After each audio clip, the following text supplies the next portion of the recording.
صبح علی کو ضربت لگی، عبادت ہو رہی، لیلۃ القدر کی پہلی رات، اچانک علی کے دروازے پہ گھوڑوں کی ٹاپوں اور اسلحے کی جھنکار کی آواز آئی۔ گھوڑا چلے تو ٹاپوں کی آواز آتی ہے، تلوار نکلے تو آواز ہوتی ہے۔ آواز سننے کے بعد عباس نے مسلح چھوڑا، بجلی کی رفتار سے غازی دروازے تک پہنچا تھا، علی کی آواز آئی، عباس ٹھہر جاؤ۔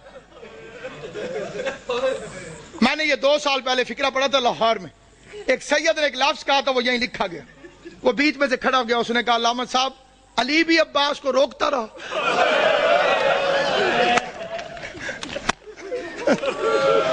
آج رقم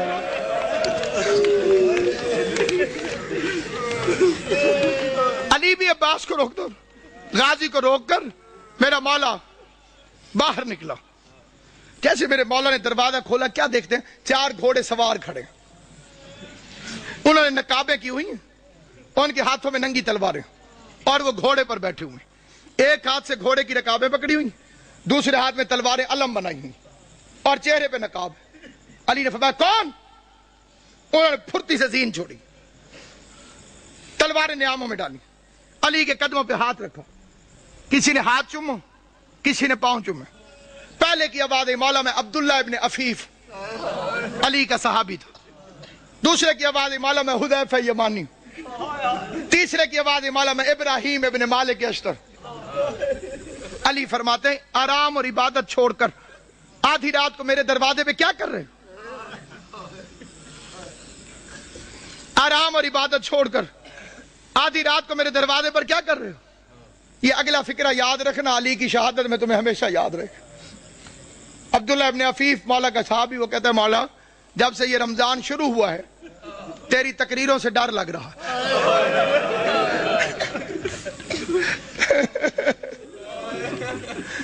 مولا ہم نے پوچھا خضاب کیوں چھوڑ دیا؟ آپ نے فرمایا اب یہ داڑھی خون سے خضاب ہو۔ مولا آپ نے ممبر سے پوچھا آج رمضان کی کیا تاریخ ہے؟ ہم نے کہا مولا 18 ہو گئی۔ آپ نے فرمایا زیادہ دن گزر گئے، تھوڑے رہ گئے۔ مولا امام حسن کو وصیت کیوں لکھوائی؟ مولا ہم نے تہیہ کیا ہے کہ امام زمانہ کی جان کو خطرہ ہو، ہم پہ آرام حرام ہے۔ مولا تو گھر میں رہے، ہم پہرا دیں گے۔ مولا تو مسجد میں رہے، ہم پہرا دیں گے۔ کس کی مجال ہمارے جیسے نوکروں کے ہوتے ہوئے کوئی ہمارے مولا تک پہنچے؟ علی نے چاروں کو پیار کر کے کہا اللہ تمہیں جزائے خیر دے، تم اپنے امام سے غافل نہیں ہو، تم نے اپنے امام سے پیار کیا، لیکن میرا حکم یہ ہے کہ گھروں میں چلے جاؤ اور مجھے خدا پہ چھوڑو۔ جب حکم کا لفظ آیا تو حذیفہ کہتے ہیں ہمارا بدن کانپنے لگا، ہم سمجھ گئے کہ اب رکنا حرام ہے کیونکہ علی نے حکم دیا ہے۔ حذیفہ کہتے ہیں ہم نہ چاہتے ہوئے روتے روتے پیچھے ہٹنے لگے، علی کے چہرے کو دیکھتے رہے۔ وہ کہتے ہیں میں علی کو دیکھتا تھا، روتا تھا۔ علی کا ہاتھ کہتے ہیں قیامت تک مجھے نہیں بھولے گا، جب علی نے خدا حافظ کہنے کے لیے، الوداع کہنے کے لیے اپنا ہاتھ اٹھایا، ہمیں خدا حافظ کہا۔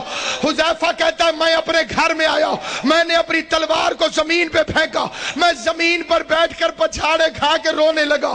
میرے رونے کی آواز سن کر میری بیوی قریب آئی، قریب آ کے کہتی ہے حذیفہ ہوش کر، تو علی کا سپاہی ہے، کیا علی کے سپاہی بھی روتے ہوئے اچھے لگتے ہیں؟ کہتے ہیں بیوی روؤں نہ تو کیا کروں، زمانہ دشمن ہے، علی نے وصیت لکھوا دی ہے، میں پہرا دینے گیا تھا، علی نے خدمت قبول نہیں کی، علی نے نوکری قبول نہیں کی، علی نے حکم دیا گھروں کو چلے جاؤ۔ حذیفہ کہتا ہے روتے روتے میری آنکھ لگ گئی، میں تھوڑی دیر سویا تھا کہ میری بیوی نے میرے کندھے پہ ہاتھ رکھا، جھنجھوڑ کے کہتی حذیفہ جاگ، سن یہ شور کیسا؟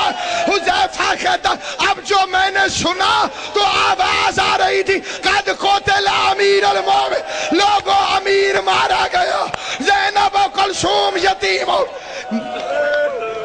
ماتم علی۔